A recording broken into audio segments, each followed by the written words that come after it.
Assalamualaikum viewers, welcome back to my channel. Today we are discussing the molar volume of a gas. Molar volume जो है वो as a definition बहुत important है, तो इसकी definition हम लोग डिस्कस कर लेते हैं कैसे है। One mole of any gas है standard temperature and standard temperature and pressure mean STP occupy as a volume of 22.414 dm³ mean कि हमारे पास कोई भी जो है एटम है उसका टेम्परेचर, कोई भी मॉलिक्यूल है उसका टेम्परेचर, प्रेशर एंड वॉल्यूम जो है वो स्टैंडर्ड होना चाहिए। तो उसको जो है वो हम लोग क्या बोलेंगे, is called a molar volume. This volume of 22.414 dm³ is called a molar volume and it is only, ये तभी हो सकता है जब हमारे पास गैस जो है वो आइडियल होगी। With the help of this information we can convert the mass of a gas at standard temperature into the volume and vice versa. Mean अब देखें ये H2 है, ये है हाइड्रोजन गैस। तो 2 मोल ऑफ हाइड्रोजन गैस जब इसको हम लोग मोल में 2 ग्राम ऑफ हाइड्रोजन गैस, इसको जब हम लोग मोल में कन्वर्ट करेंगे तो ये 1 मोल हो जाएगा। 1 मोल ऑफ H2O। H2O क्या है, ये मॉलिक्यूल है, ये एटम नहीं है। तो मोल को एवोगैड्रो से जब हम लोग मल्टीप्लाई करेंगे तो 6.02 इंटू 10⁻23 मॉलिक्यूल आ जाएगा। और इसकी जगह पर जब हम लोग स्टैंडर्ड टेम्परेचर, प्रेशर लगाए, वॉल्यूम लगाएंगे स्टैंडर्ड, तो उसकी वैल्यू को पुट कर देंगे 22.414 dm³ of hydrogen gas at STP standard temperature pressure पे उसकी हाइड्रोजन गैस की वैल्यू 22.414 होगी। इसी तरह 16 ग्राम ऑफ मीथेन, इसकी भी वैल्यू क्या होगी 22.414 dm³ of CH4 at standard temperature pressure.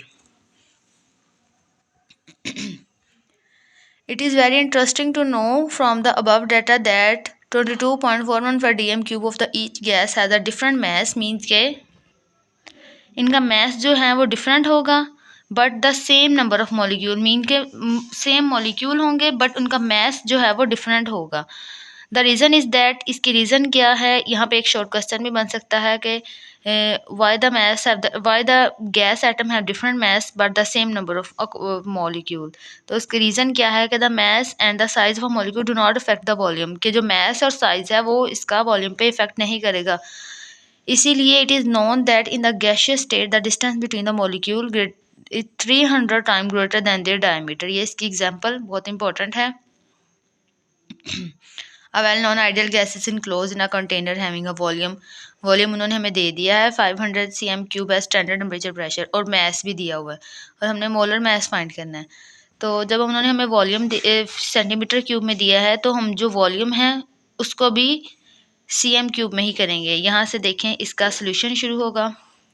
We can calculate the number of the mole of ideal gas at STP from the given volume 22.414 dm³। इसको जब हम लोग कन्वर्ट करेंगे CM में तो उसका फार्मूला जो है ये 1/, में आ जाएगा। मीन्स के उससे पॉइंट ख़त्म करेंगे हम लोग। तो फिर इसको हम लोग 500, उन्होंने हमें वॉल्यूम कितना दिया है 500 से मल्टीप्लाई कर देंगे तो हमारे पास जो आंसर आएगा ये है इसके मोल। अब हम लोग फार्मूला यूज़ करेंगे, number of moles is equal to mass over molar mass. तो मैस हमारे पास कितना है 0.72 ग्राम, ये देखें ऊपर बताया हुआ है 0.72 ग्राम ये मैस है, और मोलर मैस हमारे पास क्या आया है 0.0223, ये जो हमने ऊपर निकाला है ये देखें। तो जब हम इसको डिवाइड कर देंगे तो हमारे पास 32 ग्राम पर मोल जो है वो इसका आंसर आ जाए। नेक्स्ट जो है वो हम लोग स्टिशियोमेट्री को डिस्कस करेंगे।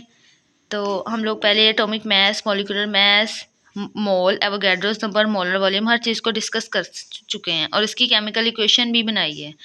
तो ये जो हमारे पास इक्वेशंस बनी हैं वो वेरी यूज़फुल हैं हमारे लिए। Chemical equation have certain limitations as well, means कि अगर हमारे पास यूज़फुल हैं तो उनकी कुछ लिमिटेशंस भी हैं। They do not tell us about the condition and the rate of reaction.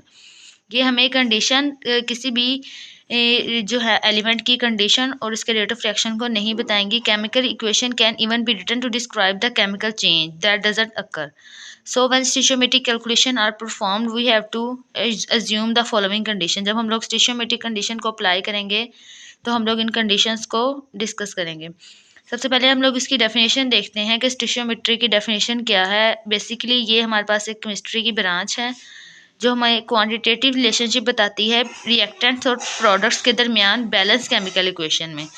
तो जब इसकी अजम्पशंस हैं वो देखते हैं कि जो रिएक्टेंट्स होते हैं वो कम्प्लीटली कन्वर्ट हो जाते हैं प्रोडक्ट्स में और साइड रिएक्शन अक्कर नहीं होगा। ये इसके 2 हैं असम्पशंस। थर्ड वाली इसकी असम्पशन ये लास्ट पे दी हुई है कि जब हम लोग कैलकुलेशन करेंगे तो law of conservation of mass and law of definite proportion is obeyed. तो ये जो थे हमारे पास 2 टॉपिक जो थे मोलर वॉल्यूम, एक एग्जांपल ये जो आपको करवाई गई है, और ये स्टिशियोमेट्रिक, ये as a short question. Example जो है वो एज अ लॉन्ग इंपॉर्टेंट है, और मोलर वॉल्यूम एंड स्टिशियोमेट्री ये एज अ शॉर्ट जो है वो आप लोग अच्छे तरीके से तैयार करें।